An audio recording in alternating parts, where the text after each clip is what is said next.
Hey, you want to do your impression of me? The podcast impression? It would be, hey, what's up, everyone? Welcome to the Hana podcast. It's me, your boy, Willie Paul. Wow, Only now it's Ashley Paul. You got it down to a science. Yeah, I hear it every week. Every week. Hi everyone. It's your boy. It's Willie Paul, and we got maybe my favorite, arguably my favorite guest we've ever had on the podcast today. Don't tell Pastor Brandon. Yeah, don't tell Pastor Brandon. But yeah, it's my wife, Ashley Paul. Hello, everyone. How you doing? Tired, but I'm good. Yeah. Right on. So this past weekend we had some guest speakers, and the Georges, and they talked about unity and conflict. And they talked a lot about marriage, and so we thought it'd be fun. Let's get this closer to the microphone because it's a little far from you, and you're a lot quieter than I am. Yeah, sorry. I thought it'd be fun to just talk about unity and conflict and give some real life examples. So if you don't know Ashley, give us a little nutshell. Who is Ashley Paul? Ashley Ann, as she's known. I born and raised in Hawaii. I am from here. I am currently a third grade teacher at Makapu Elementary School, and I've been doing that for 6 years now. But I guess the most recent thing that we have going on is I just had a baby a couple months ago. So that's kind of been our... Did you really? Yeah. Wow. So that's just been our focus, I know it's your whole personality at church. Yeah, it's kind of my whole thing right now. Yeah. Our camera rolls are filled with thousands of pictures of our baby. We've got baby pictures, and then maybe one every 15 or 20 is a picture of something good that we've cooked. Yeah. That's all. That's about it. That's all that we do is take care of our baby and eat food. That's all I do. Yeah. Well, yeah, we're talking about unity and conflict. Now we're not experts at marriage. We don't call ourselves that, but been together for quite a while. We've been married for what, 6? I was just about to ask you how long we've been married for. 6 marries? Six marries? 6 marries, yes, 6 years. 6 years now. But we've been together for coming up on since 2009. So was that 13 years? It's been yeah, since beginning of high school. Yeah. Which is pretty crazy. The middle of freshman year of high school. Yeah, which is pretty crazy to think about. We've got old pictures where you look fine, but I'm extremely cringe. I thought I was gonna make it as a skate photographer. I was gonna. Oh, we had totally different visions of ourselves, I think. Yeah. When we were 15 compared to now. So man, the outfits that I wore.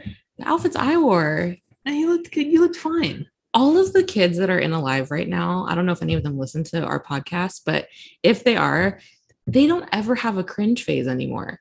They're all very cool. Have you noticed that? Yeah.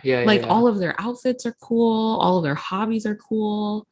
We got people that are surfing. It's honestly kind of frustrating. It's so frustrating because they're going to look back at this time of their lives and they're going to be like, oh, hey, I like that outfit. It's it's a little embarrassing, but that's not bad. Instead of us, but we look back and we're like, oh. Yeah, your mom recently sent us pictures that she found in her house from us in high school, and they were awful. Yeah. I was like, please don't send these anymore. So, yeah. Well, that's a little bit about us, but we've had a lot of growing, obviously, over the years that we've been together, over the years that we've, been dating and then married, and then now almost 3 months as parents. Mm-hmm. So a lot of growth and a lot of learning and a lot of conflict, I would say. A lot of conflict. Ashley, if you're listening, Ashley just nodded her head. Sorry. You can't. It's an audio format. Yeah. Sorry. I'm just listening so intently. Yeah, you are. You're a great guest. Yeah, so far. You know what? 5 stars. Thanks. Appreciate it. But yeah, we've had a lot. We grew up in very different families and very different conflict styles in our families, and so when we first got married, I really had to learn how to handle conflict healthfully, small. Yeah. Because for a lot of my life, it was don't rock the boat until the boat explodes. Yeah. And so you'd ask me like, hey, how's it going? Like, and like, yeah, everything's fine. And then all of a sudden, just like, it's not fine. Mm-hmm. Yeah. Whereas you would like when something would happen, or I would say something that would hurt your feelings or like cause offense or whatever, you'd kind of like address it. If not then like pretty quickly after it happens. Yeah. And I would be that the only like thing that I know Freaked out is like that means you're blowing up. Yeah. That means you've been sitting on this. And so like you'd be like, hey, I didn't appreciate the way that you phrased this certain thing. And I'd be like, it's over. Like, she's so mad at me. But you're just like, no, I'm just like letting you know. Yeah. And so yeah, how was that process for you? You know, I mean, because I don't want to say that you're perfect. Oh no, I'm not. But not at all. You're pretty solid. I mean, I think that there's things in any, like when you're growing up, things that you see in the marriages around you that you want to emulate when you get married, and things that you don't. I think for us, like, because we were together for so long, like our parents have known us, like my parents have known you in your cringiest phase. Yeah. And your parents have known me in my cringiest phases too.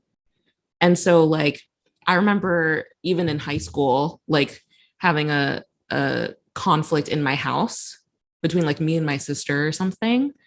And we addressed it right then and there. And I looked at you and you were sitting on the couch so uncomfortable because you didn't even know what was going on. Yeah. And even in turn, like when I would be in your house and I would see conflict, it would be so different, you know, like basically what you're saying about waiting for the ship to explode. And so before we even got married, we knew that we wanted to do premarital counseling, which if you're planning on getting married, do it. Very good and very eye-opening to have those conversations. But I think that the first couple, maybe the first year of marriage was a lot of like trial and error with communicating.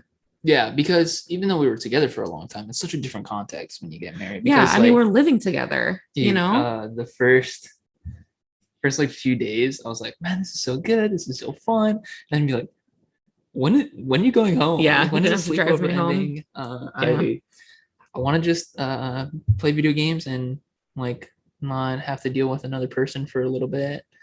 And yeah, it's a whole different learning curve. And like having a kid, the monitor's right there. I know. She's sleeping. Yeah. That's been a whole nother learning curve too. But I think because of like the work that we put in earlier, we haven't like had too many. Yeah, I think that setting a good foundation for communicating is super important, because like we were talking about before when we first got married, that was the biggest issue, was like communicating, because our personalities were very different then too, you know. Like she's moving. Yeah, she's moving. You can't see her, but our baby is fidgeting while she sleeps. But when we first got married, I'm very like detail oriented, very administrative in that way. And I think that I was a little too focused on the plan, you know, like what the plan is, the steps. And you are very visionary. We're just going to do whatever, no plans. And you were very much that when we got married. And so it was very two opposite ends of communication styles, where I wanted to sit down and talk and like look at every single detail, and you were like, let's just go camping tomorrow, you know? Yeah. And now we're not like that.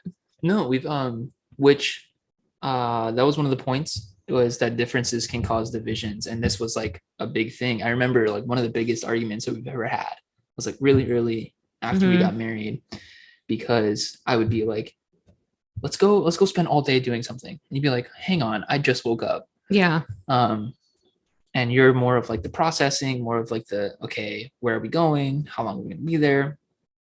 And are you okay if I share this story? I don't even. It's very embarrassing for me, not for you. Oh, okay. So it was one of those like, woke up, I had a grandiose plan of how the day was going to go. And then you were like, can I have like half an hour to like get ready? And I was like, no, the car's packed. Oh, And then like we started arguing, and then it ended with me just like, you don't know how to have fun. Slammed the counter and like yeah. stormed off. And it's very embarrassing for me to share that. But now like we've learned, like I've learned, okay, that is not how Ashley processes. And so one thing that we learned how to do, the kind of like the Venn diagram. Oh, hang on.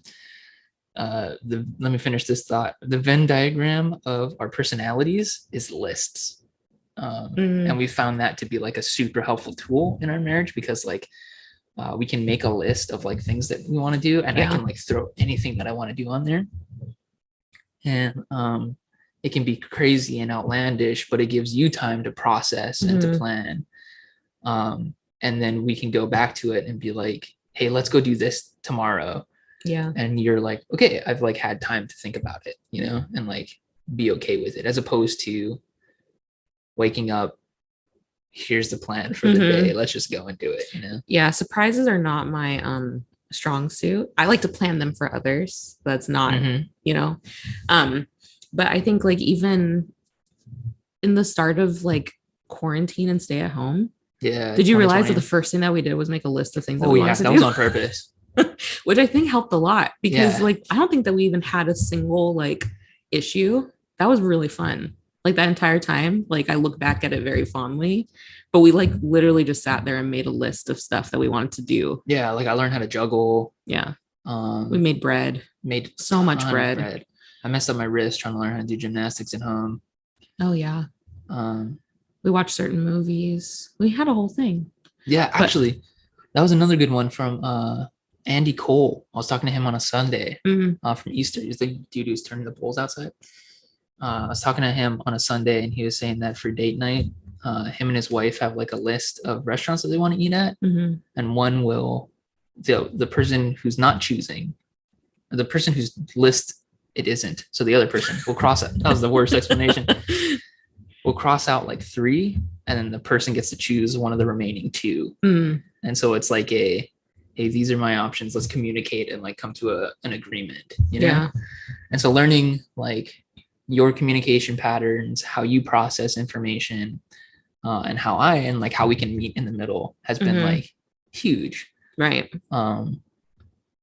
Yeah, because I think that like now I could say that I'm less high strung than I was when we first got married, and you are less lax. You know, like we've been able to like teach each other how to have more fun, or how to take things a little bit more seriously or whatever. And that's super helpful. But I think like the biggest thing for me too, even now, is expectations. It's like the biggest piece that's like the trigger for me. Sorry. We got eyeballs on the monitor. Should I go get her? What are you thinking? Should I just get her? Do you want to just bring her in and sit over here? I don't know. Let's just keep talking. She's going back down. She's definitely not, but that's okay. All right, everyone, technical difficulties. This is life with a baby. Yeah. Having like unmet expectations. She is just rowdy right now. All right, we will be back in. It's only about 10 minutes. She's on the floor right over there. Yep. Playing with Louie the sloth. All right, unmet expectations. And one of the big ones that we learned about, or like kind of expressed in premarital counseling, was the uncommunicated expectations. That's like the big killer. Yeah. Because there are expectations like that you say, like, okay, if I tell you to be here at this time, then be here at this time, X, Y, Z. And they're like unmet expectations, like my spouse should do this, but I don't want to tell them, you know, and they should just know. And those can be like silent killers, you know? Oh yeah. And there's like that whole stereotype of like, oh, you know, like we can't read each other's minds. And it's true. And I think that people often are just like, we just expect us to know. Like, I know I've said it multiple times where I'm like, you've known me for so long, you should just know this. That's not how communicating works at all. I think that even having a baby too, that's like the biggest thing that I'm thankful for, is being able to say like, hey, I really need this right now. Yeah. And that's even been some of the things where I'll be like, hey, I can take her for a second. And you're like, oh, you can if you want to. And I'm And like, you just, definitely do. Just say that you do. yeah, just say yes or no. Yeah. But when you can get to a point in your relationship where you can just be like straightforward with communication and expectations, I think that that's like where a lot of things can come and be fruitful, you know, like your relationship is more fruitful that way. If you hear our baby on the floor, she's going to town. Sometimes I think she likes that sloth more than us. I think so, but it's okay. It is what it is. Yeah. Yeah, like having that like really clear communication and just knowing that like one of the things that they talked about was that we're on the same team. And how it was phrased to us was it's not me versus you, but it's us versus the problem. Right. And so whenever we have like a conflict and it's like, hey, I don't like how you did this, it really a lot of times feels like a personal attack, especially at 4 a.m. when you've had 3 hours of sleep and you're like, you make an innocent comment. Yeah. Just are you speaking from experience? No. This has never happened. This is theoretical. Okay. You say, let's say, hey, you should go do this because I'm tired. And it's like, oh, okay. But hypothetically, completely hypothetically, your spouse, hypothetical spouse, is like, takes that as a personal attack.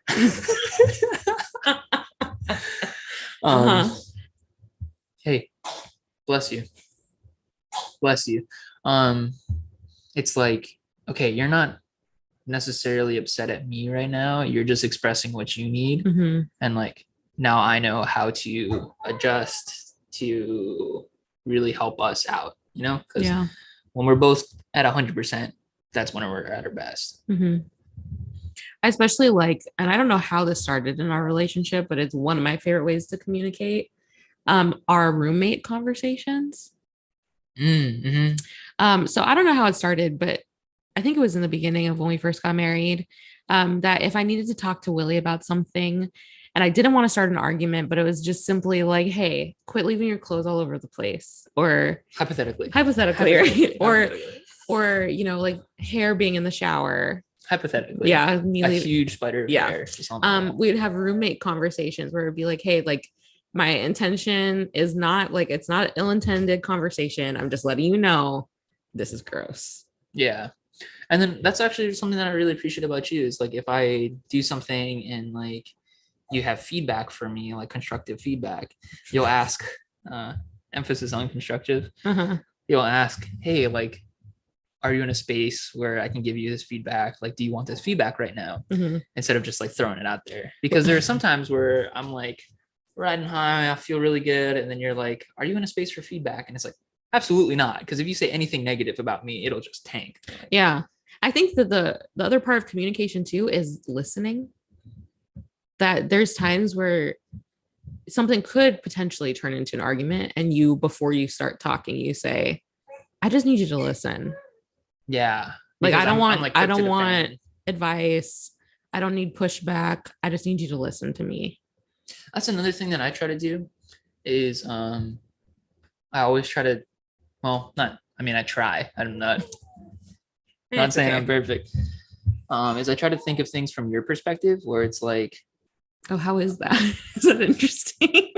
Well, I mean, like pre-baby, I would like go surfing and then I would like, it would be super good. And so I'd say I'll be home at 1, but then it's good. So I stay out like an extra 2 hours. I'm home at 4. Yeah. And you're like upset. And I'm like, I'm safe. Like, I'm fine. And be like, wait a minute. I disappeared for an extra 2 hours. And like, that's kind of spooky. Like, that's not great, you know, because something could have happened. Yeah. My true crime brain is just. Yeah. You do listen to a lot of true crime podcasts. I do. Yeah. So yeah, just like seeing it from your perspective and thinking like, oh, okay, yeah, I could see how that would be frustrating. Let me let's work on a solution together, you know? I think the other thing too, when it comes to communicating, is finding people that are in the same life stage as you or ahead of you, to kind of disciple you in communicating. And I think that you can kind of pick out, like when you see other people interact with their spouses or their partners, you know, you kind of see like, okay, I like how they communicate in this way. I don't like this. And so then you can kind of pull from those things, and especially talking with people who've been married for like years, you know, like decades. Yeah. And having them like talk with you, and kind of pick and see like that communication piece is really important. Like I remember I was talking with Joy Ahu one Sunday, and she was telling me about one of her friends, and how every Friday she would make like lao lao for her husband, and for like years, like a really, really long time. And then all of a sudden one day her husband just said, I really don't like this, you know? And so it's like, we don't even realize like how you can learn things from other people and glean those things, especially if you're like a young married person. Yeah. You should be sitting down with people who've been married longer than you, talking and hearing stories, because it changes, you know? And if you're unmarried or want to be married at some point, like sit down with people, like, and you should be, I mean, honestly, I think that we should be all reading books like Emotionally Healthy Spirituality, right. Yeah. Boundaries by Dr. Cloud, Cloud Townsend, or is it Cloud and Townsend? Yeah. Dr. Cloud and Townsend. Those kind of books where we like learn our communication styles and like with the family of origin that we're from. Hey, rude. So that like she's just saying hi. Eventually like we can skip a lot of the heartache and a lot of the like trouble, the rocky roads, you know. And a great way to do that, hey, you have any idea? I think that you should just take it and run with it. All right, connect groups. We've got great connect groups here at Metro. You can head over to our website, metrochristianchurch.com, where you can find these people who are gonna like mentor you, who are going to help you through difficult conversations, whether it's with friends, spouses, help you to talk through conflict and learn and grow through it and find that unity. She's really loud right now. I wonder if she's getting picked up on the mic. That one was for sure. Yeah. Okay. She's just talking to Louie. Sayla agrees. Yeah. Join a connect group. Says join a connect group. Okay. One of the things that we're still working on is there is a certain point where our communication styles flip, where we are in conflict. And you no longer process slowly over time, but rather need to process in the moment. And you would rather we stay up late and talk it out and like just squash it right there. I believe at a certain point you're too tired to make any progress. Like you're not going to be making any sense. You're just going to be talking in circles. Your brain's starting to melt out of your ears. Yeah. And so I'm like, let's just go to sleep, talk about it tomorrow. Okay, well, here's the thing. Okay, I grew up in a Christian house. Okay, Willie did not. And I always heard, don't go to bed angry. Oh my gosh, she's so loud. I always heard, don't go to bed angry. And if you really sit down and look at that verse, this is not what this means. Okay, but for me, my parents always were like, you don't go to sleep upset, you talk it through.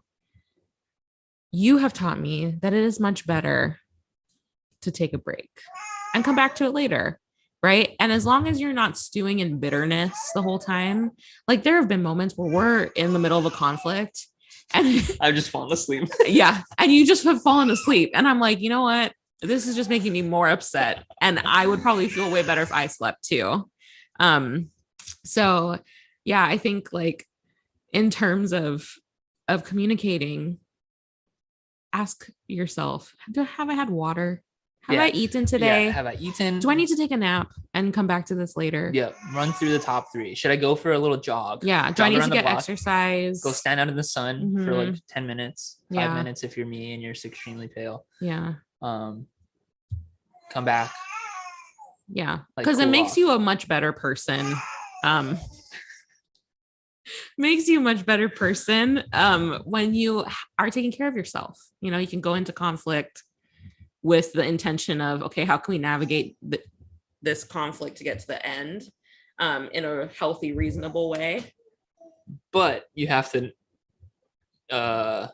conclude it, because there would be times where I'd be like, you know what, we're way too tired. It's like midnight or 1 a.m. and we're like arguing. We're not making any sense. I can barely keep my eyes open. Let's just talk about this tomorrow. Then I wake up tomorrow. I'm like, you're like, I haven't had my coffee yet. Yeah. Well, hold on, let me have my coffee. Hang on, let's make some breakfast. Actually, do you want to go do this thing first? And then like we never bring it back up, and it just kind of like gets swept under the rug, and it comes back worse later. And but so I've had to learn, because that was my thing. It was like I would just go to sleep and then forget about it. I've had to learn, okay, bring it back up the next day and like actually have a conclusion. Yeah. Should we stop? All right, for a second? Hang on. We'll be right back.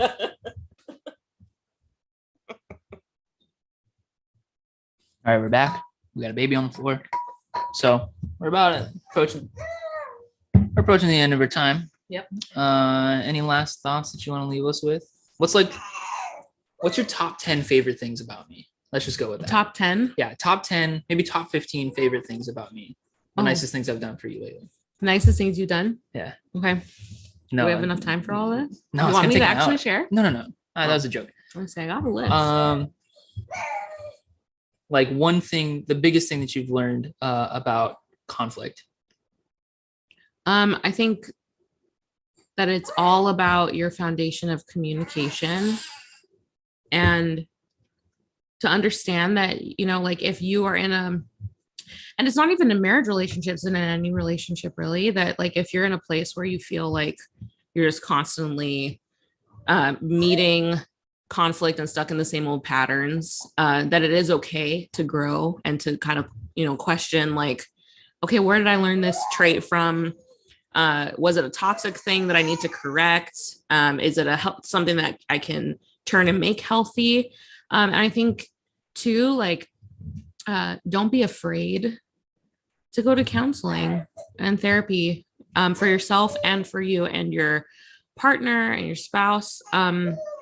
I think like our parents' generation, you know, that was kind of like the last thing that you would do, right? Like everything has failed and this is our last option. Hail Mary. Yeah. And that's not true. So regardless of how old you are, if you feel like you're kind of just continually butting heads and, you know, like you're sitting down with people, it's not working, and you are just kind of like at your end, it's not a shameful thing to go sit down and like talk to a professional. Yeah. You know, and to practice those things. That good communication takes time. It's not going to magically resolve overnight, you know? Yeah. Yeah. I would say books like Emotionally Healthy Spirituality and Understanding like Family of Origin. And like why do you do the things that you do? Yeah, it's kind of like that whoa. That old David Foster Wallace, the two fish are swimming by, the other fish says nice water today, and the fish says, what's water? Yeah. We don't even realize the context that we live in. And so like taking a step back and like having time and like people like counseling, therapy, connect groups to recognize, oh, okay, this is why I respond this way when this happens, or like this is why I'm uncomfortable with conflict, and like learning those patterns is probably the best thing that I did. Yeah. So that's about it. We got to do the old song. Got to do the old song and dance with this one. Yep. So thanks for joining us, Ashley Ann. We should hang out more often. We should. This was nice. All right, everybody. Thanks for joining us. We'll see you next week. Head over to our website to register for events or get more information about anything we talked about. Okay, that's it. So also, this is your reminder that Mother's Day is this Sunday, May 8th. So if you're listening to this and the moms in your life, you haven't gotten them anything, last chance. This is your last chance. So you got anything last words you want to say? I'm gonna bring the mic down to you. Anything you want to say? I couldn't have said it better myself.